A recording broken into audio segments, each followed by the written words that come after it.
Bruchim Habaim, welcome. Many of you may remember the blue and white tzedakah boxes.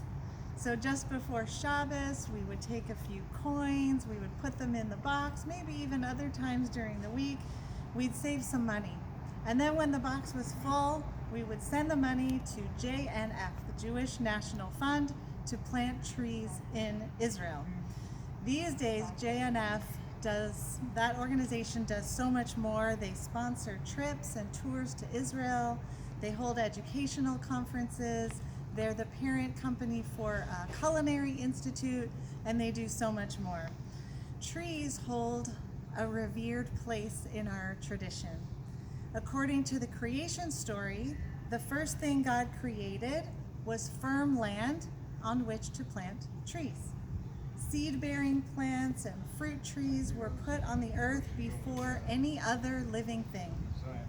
God placed the tree of life at the heart of the Garden of Eden, and then that tree of life became a symbol of Jewish existence. It remains to this day a core value of individual and communal living. It stands for our continuity.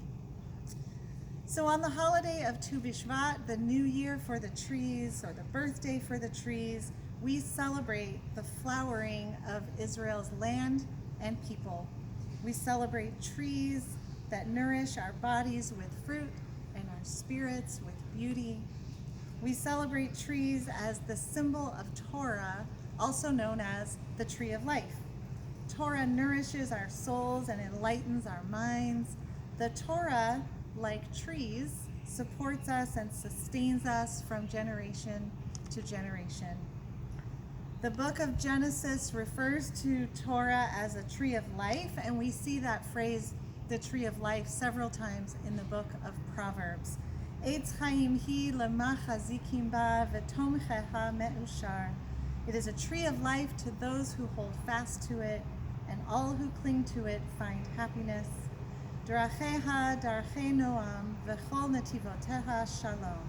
Its ways are ways of pleasantness, and all its paths are peace. You may know that trees have national notoriety in Israel, so I want to just mention a few of them. The alon, the oak tree, represents rootedness because it can live for many, many years. The shkedia, the almond tree, represents renewal. It's the first tree that wakes up in the winter just before Tu Bishvat. The shita, acacia tree, represents toughness and persistence. It grows in the Negev, where not many trees survive. The zait, the olive tree, represents peace. Like the olive branch the dove brought back to Noah on the ark, it's also one of the 7 species with which Israel was blessed. The tamar, or date tree, represents ecology. Unlike any other tree, every part of this tree is used, and it's also one of the 7 species. So speaking of the number 7, here at Heritage Point, we decided last year to create a biblical garden. Our master gardener, Art Ando, who you'll see in a moment, took great care to make this a special place where we could plant one tree every year for 7 years. The number 7 is significant in our tradition. There are 7 days of creation, 7 laws of Noah, 7 matriarchs and patriarchs, count them, 4 and 3. The priestly ordination takes 7 days. The land of Israel is allowed to lie fallow every 7 years. The menorah in the Holy Temple had 7 branches. And a bride traditionally walks around her groom 7 times. There are so many instances of the number 7 in our tradition. Originally, we thought we'd plant a different type of tree each year. We thought about a pomegranate tree, a date tree, an olive tree, anything biblical. But our first tree planted last year was a fig tree. I don't know if you can see it if I step aside.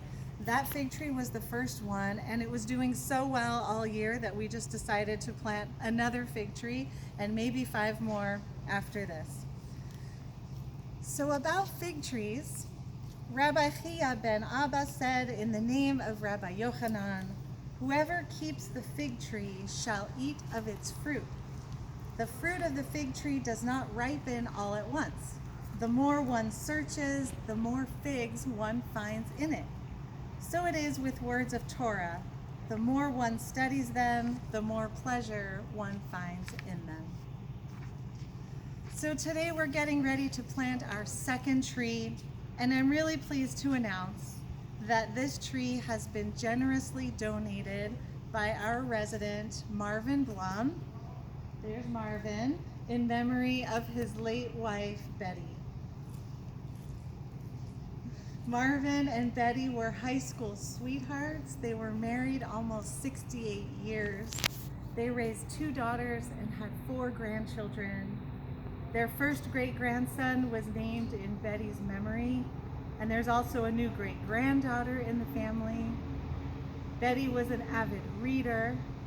She worked to help Marvin while he was in dental school, and then worked side by side with him in his dental office for more than 35 years. She was his co-pilot while they traveled all over the world, and family was the most important thing in her life.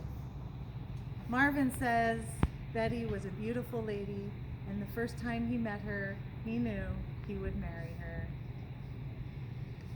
From the book of Micha or Micah, everyone shall sit under their own vine and their own fig tree, and no one shall make them afraid.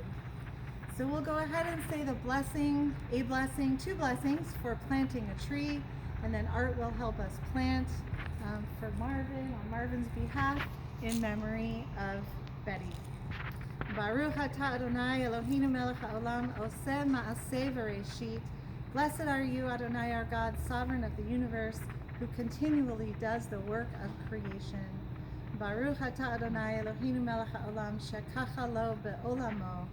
Blessed are you, Adonai, our God, sovereign of the universe, whose world is filled with beauty. Amen.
The Talmud tells us the story of Honi and the carob tree. This is one of my favorite stories. One day, the great sage Honi was walking along the road and saw a man planting a carob tree. And Honi asked the man, "How long will it take for this tree to bear fruit?" The man replied, 70 years. Honi then asked the man, And do you think you'll live another 70 years and be able to eat the fruit of this tree? Perhaps not, answered the man. However, when I was born into this world, I found many carob trees planted by my father and my grandfather. So just as they planted trees for me, I'm planting trees for my children and grandchildren, so they'll be able to enjoy the fruits of these trees. So Marvin, we thank you for this generous gift you've given to our biblical garden. We know that residents will stroll by and look at these beautiful trees, and one day many people will be able to enjoy its fruit as well. Thank you so much for this gift. I hope our residents will walk by and see this one. You can just see leaves, but last year it already had some figs on it. So, right, Art? We'll see some more this year. 21? That's amazing. So there were 21 figs on it last year, Art says. 21, a multiple of the number 7. Coincidence?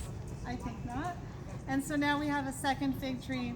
We'll be able to walk by and watch it grow and watch the figs grow this year. So this concludes our ceremony. Thank you so much for being here with us. Marvin, thank you again. Thank you again. And give us a wave. And happy Tu Bishvat to everybody. Thanks again. Happy Tu Bishvat.